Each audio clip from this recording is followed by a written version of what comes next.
Okay, starting another segment here.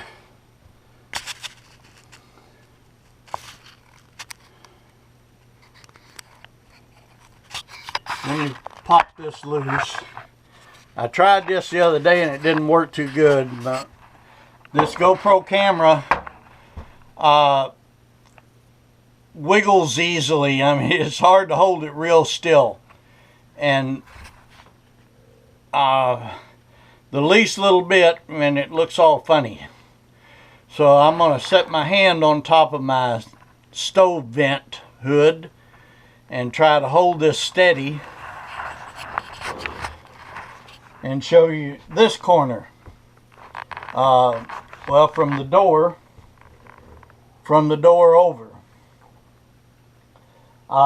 And you can see too, you see that light gray piece of metal? That was a piece of scrap metal. It was some kind of stovepipe. I don't remember what it was on, but it was fastened to something. I took it off and threw it in my scrap metal and wasn't gonna keep it. But I'm glad I didn't throw it away, because the edge, you can see the rust in the floor pan. And you can probably see sunshine under the trailer. There are holes in it, rusted through. Well, the very edge of it out there, when I took the rim joist out, the very edge of it was pretty ragged with rust and whatever. So I took that piece of metal and then another shorter piece. I had one longer piece and a shorter piece. And I just pounded them out flat and then bent them in half using that piece of sheet steel there. I bent them over that and pounded them down and then separated them and slipped them up over the edge of that damaged floor pan. So now I've got good solid metal out there at the edge again. And what I did, you can't see them, and I'm not going to bother trying to put the camera down there to show you.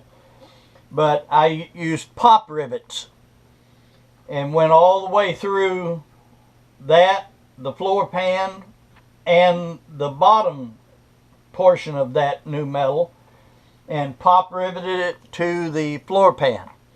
So now I've got new metal out there. And then if you can see around the door, and several, all of those wall studs and this side of the door jamb, that is rotted out enough at the bottom that I'm going to have to replace those. And I'll do it a similar way that I did over here. I'll cut those joists, wall studs, I'll cut them off and put in a new piece and then scab another longer piece onto the side of it to hold them steady and just give it a little more strength. And do the same thing on both sides of the door jamb. I'll replace that wood too. And so that's where I'm at right now.